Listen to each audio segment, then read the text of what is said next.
আসসালামু আলাইকুম। ভিডিওটি শেয়ার করে দেবেন, অন্য থেকে সুযোগ করে দেবেন। খুব গুরুত্বপূর্ণ আলোচনা। গত বছর এই আগস্ট মাসে সাবেক শেখ হাসিনা তিনি পালিয়ে যেতে বাধ্য হয় ছাত্র জনতার তোপের মুখে পড়ে। অন্তর্বর্তীকালীন সরকারকে ঠিক এই আগস্ট মাসে বিতর্কিত করে পুনরায় আওয়ামী লীগ সরকার বা শেখ হাসিনা ক্ষমতায় বসার জন্য খুব ষড়যন্ত্র তারা চালিয়ে গিয়েছিল, বা অন্তর্বর্তীকালীন সরকারকে, ইন্টারিম গভর্নমেন্টকে, ডক্টর মোহাম্মদ ইউনূসকে গদি থেকে নামানোর জন্য খুব পাইতারা তারা খুব ছক এঁকেছিল, কিন্তু তারা ষড়যন্ত্র করে সফলতা আনতে পারেনি। আওয়ামী লীগ আনতে পারেনি বা শেখ হাসিনা আনতে পারেনি। নতুন করে আওয়ামী লীগ হিট প্ল্যান 2 করেছে। কি আছে এই হিট প্ল্যান 2 এ আসুন জেনে নেই। অন্তর্বর্তীকালীন সরকারকে উৎখাত করে ভারতে অবস্থানরত সাবেক প্রধানমন্ত্রী শেখ হাসিনাকে দেশে ফিরিয়ে আনার আগস্ট রিটার্ন হিট প্ল্যান ভেস্তে গেছে। যদিও এ পরিকল্পনা বাস্তবায়নে ধাপে ধাপে ছিল ভয়াবহ সব নাশকতার ছক। দেশবিরোধী এসব ষড়যন্ত্র নস্যাৎ করতে বিশেষ ভূমিকা রাখেন আইনশৃঙ্খলা বাহিনীর একদল দেশপ্রেমিক পেশাদার কর্মকর্তা। এই টিমে সেনা ও পুলিশ বাহিনী সহ গোয়েন্দা সংস্থার সম্মিলিত টিম নানাভাবে রাত দিন কাজ করেছে। মানে আওয়ামী লীগ সরকার, আওয়ামী লীগ যেই ষড়যন্ত্রগুলো যেই করতেছিল সেগুলো দেশপ্রেমিক একটি দল, দেশপ্রেমিক দল আওয়ামী লীগের এই ষড়যন্ত্রগুলো তারা নস্যাৎ করে দেয়, মানে ঢিসমিস করে দেয়, শেষ করে দেয়। তাদের এই প্ল্যানগুলো ভেস্তে যায়, তারা এইটাতে সফল হতে পারেনি। এর ফলে এখন বলা যায় আওয়ামী লীগ প্রথম দফার অপতৎপরতার ছক একে একে ব্যর্থ হয়েছে। তবে তারা বসেও নেই। ফেব্রুয়ারিতে হতে যাওয়া আগামী জাতীয় সংসদ নির্বাচন বানচাল করা এবং বিএনপির ভারপ্রাপ্ত চেয়ারম্যান তারেক রহমান যাতে দেশে ফিরতে না পারেন সেজন্য দ্বিতীয় ধাপের ষড়যন্ত্র ছক হাতে নিয়েছে, যা অক্টোবর থেকে ডিসেম্বরের মধ্যে বাস্তবায়ন করতে চায়। পুলিশের উচ্চ পর্যায়ের দায়িত্বশীল সূত্র যুগান্তরকে বিষয়টি নিশ্চিত করেছে।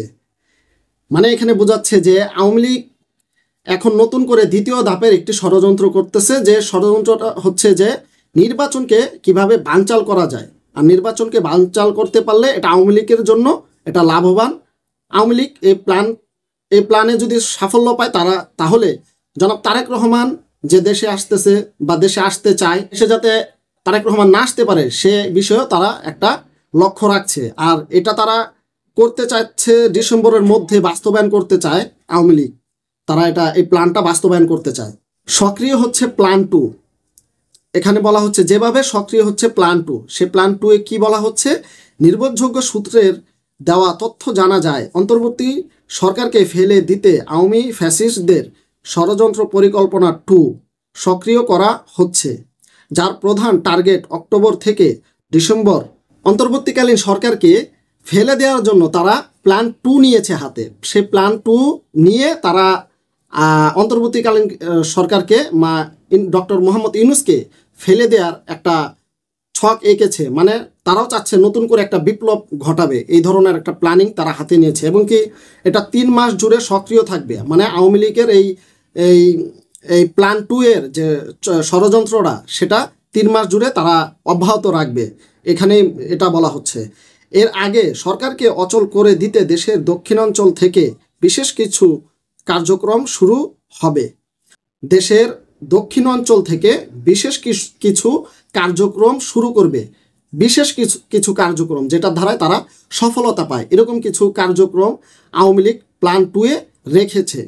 এসব গোপন পরিকল্পনা বাস্তবায়নে সাবেক স্বরাষ্ট্রমন্ত্রী আসাদুজ্জামান খান কামালের সঙ্গে সমন্বয়ের দায়িত্বে রয়েছেন কার্যত নিষিদ্ধ আওয়ামী লীগের যুগ্ম সাধারণ সম্পাদক বাহাউদ্দিন নাসিম, মাহবুব উল আলম হানিফ, সাবেক মন্ত্রী ও সাবেক সাংগঠনিক সম্পাদক মহিবুল হাসান চৌধুরী নওফেল এবং সাবেক মন্ত্রী ও আওয়ামী লীগের সভাপতি মণ্ডলীর সদস্য জাহাঙ্গীর কবির নানক সহ বেশ কয়েকজন।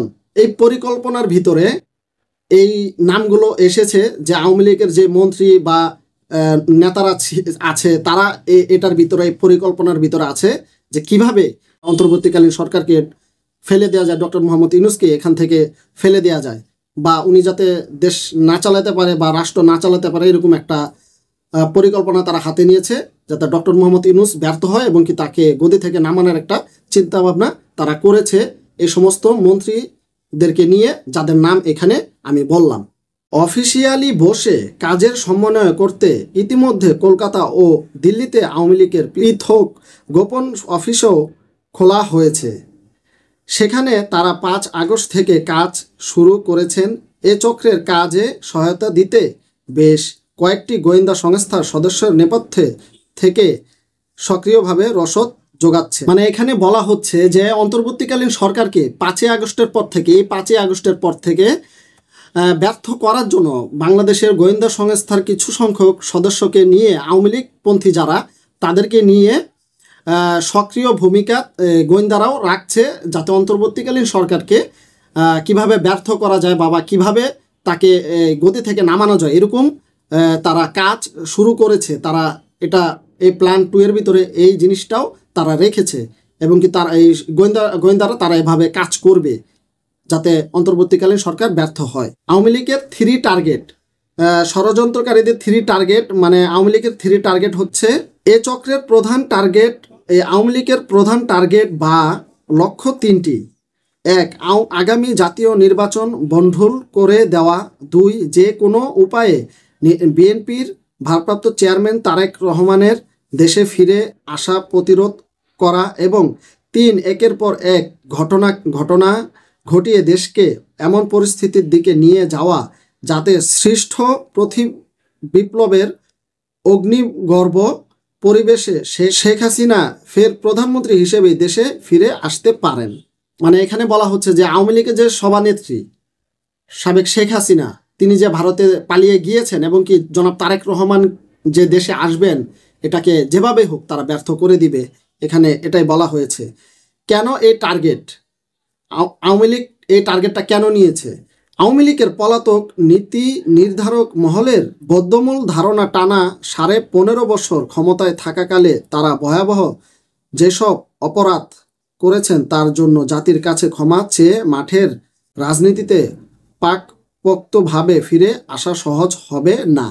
হ্যাঁ, আওয়ামী লীগ যে অপরাধগুলো এখানে করেছে বিগত 15 বছর, এগুলো তো ক্ষমার যোগ্য না, এবং কি দেশের মানুষ কিন্তু ক্ষমা করবেও না, রাজনৈতিক দলগুলো কিন্তু ক্ষমা করবে না। যার কারণে আওয়ামী লীগ বুঝতে পেরেছে যে আমরা যদি দেশের জনগণের কাছে ক্ষমা চাই তাহলে তো আমরা ক্ষমা পাবো না, আর আমাদেরকে ক্ষমা করবেও না, তাহলে আমাদের কোনো বাঁচার উপায় নেই।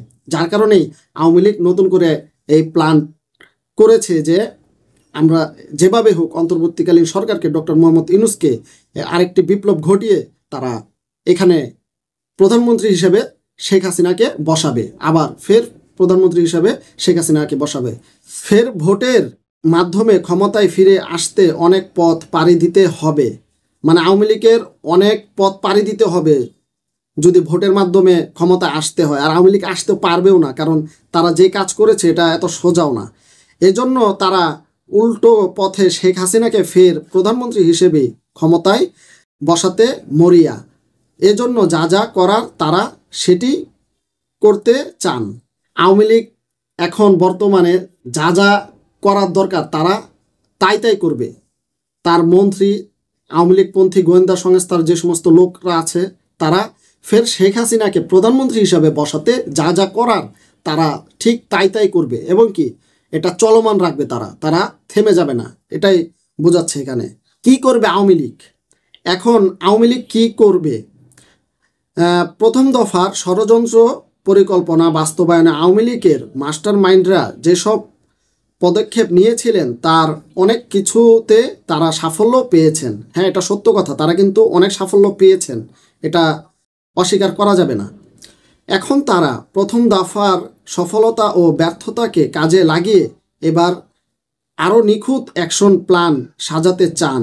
সূত্র মতে তাদের প্রথম দফার অ্যাকশনে প্ল্যান সফলতার মধ্যে রয়েছে বিপ্লবী সরকার গঠন হতে না দেওয়া, গণ অভ্যুত্থানের সামনের সারিতে থাকা সমন্বয়কদের অনেকের মধ্যে বিভেদ ও সন্দেহ সৃষ্টি করা, একাধিক গ্রুপে বিভক্ত করে ফেলা, নানা পদ্ধতিতে বিতর্কিত করা, রাজনৈতিক শক্তিগুলোর মধ্যে দূরত্ব সৃষ্টি, একে অপরকে প্রতিপক্ষ বানানো, আওয়ামী লীগ, যুবলীগ ও নিষিদ্ধ ছাত্রলীগ সহ দলের বিভিন্ন পর্যায়ের অপেক্ষাকৃত কম বিতর্কিতদের গণ অভ্যুত্থানের বিভিন্ন শক্তির মধ্যে অনুপ্রবেশ ঘটানো, আওয়ামী লীগ যেসব ভুল করে ক্ষমতা ছাড়া হয়েছে সেসব ভুলের পথে বিএনপিকে ঠেলে দেওয়া, প্রশাসনের সর্বস্তরের নীরব আওয়ামী লীগপন্থীদের বিশেষ পন্থায় কাজে লাগানো এবং একইভাবে ব্যবসায়িক, বুদ্ধিজীবী, সাংবাদিক ও কালচারাল সেক্টরে টিকে যাওয়া চতুর সাইলেন্ট গ্রুপকে ধীরে ধীরে সক্রিয় করে তোলা। এটা কিন্তু তারা এখানে যে বিষয়গুলো তুলে ধরেছে এগুলো কিন্তু তারা করবে। এবং কি এই যে বিএনপির ভিতরে আওয়ামী লীগের বা ছাত্রলীগের কিছু নেতাকর্মী ঢুকিয়ে দেওয়া, এটা কিন্তু তারা সফল হয়েছে। এবং কি হয়েছে বলতে কিছুটা হয়েছে, পরিপূর্ণ না। এবং কি এনসিপির যে সমন্বয়ক আছে, বৈষম্য বিরোধী ছাত্র আন্দোলনে যারা নেতৃত্ব দিয়েছে, এই সমন্বয়কদের ভিতরে একে অপরের ভিতরে একটা সন্দেহ সৃষ্টি করা যে হয়তো এই জিনিসটা করছে, তুমি এটা কেন করলা না, এই ধরনের একটা বোঝেন না যে একটা মানুষকে কিভাবে বুঝালে আর একটা মানুষকে সন্দেহ করবে, এরকম কিছু সন্দেহ সমন্বয়কদের ভিতরে ঢুকিয়ে দিবে যাতে তারা নিজেদের ভিতরে একটা দ্বন্দ্ব লেগে তারা একটা ভাগ সৃষ্টি হয়ে যায় তাদের ভিতরে। আর এই সুযোগটা আওয়ামী লীগ কাজে লাগাবে, এই প্ল্যান এই তারা করেছে। এখানে আরও বলা হচ্ছে যে যেভাবে অকার্যকর হলো আগস্ট রিটার্ন হিট প্ল্যান। আচ্ছা, এখানে বলা হচ্ছে যে 24-এর গণ অভ্যুত্থানের মধ্যে দিয়ে আওয়ামী লীগের ভয়াবহ পতন হওয়ার পরে পালিয়ে যেতে সক্ষম হওয়া নেতৃত্ব খুব ধীরস্থিরভাবেই পরিস্থিতি পর্যবেক্ষণ করে, যে কারণে অন্তর্বর্তী সরকার গঠন হওয়ার প্রথম দিন থেকেই তারা বিভিন্ন মাত্রার ষড়যন্ত্র মিসাইল নিক্ষেপ শুরু করে। এটা খুব হাস্যকর কথা যে আওয়ামী লীগ যে ব্যর্থ হয়েছে, তারা এরপর থেকে কিন্তু তারা বিভিন্ন ষড়যন্ত্র করে বোঝাচ্ছে যে তারা বিভিন্ন মিসাইল মারতেছে। মানে মিসাইল বলতে কি বোঝাচ্ছে, তাদের ষড়যন্ত্রটাকেই মিসাইল বোঝাচ্ছে। আচ্ছা, যাই হোক, যে এখন আওয়ামী লীগ কতটুকু সক্ষমতা পায় এর ভিতরে অবশ্যই এটা দেখার বিষয়। এখন দেখা যাক সামনে কি হতে চলেছে। সবাই ভালো থাকবেন, সুস্থ থাকবেন, আল্লাহ হাফেজ। আর ভিডিওর সম্বন্ধে কোনো মতামত থাকলে অবশ্যই জানাবেন।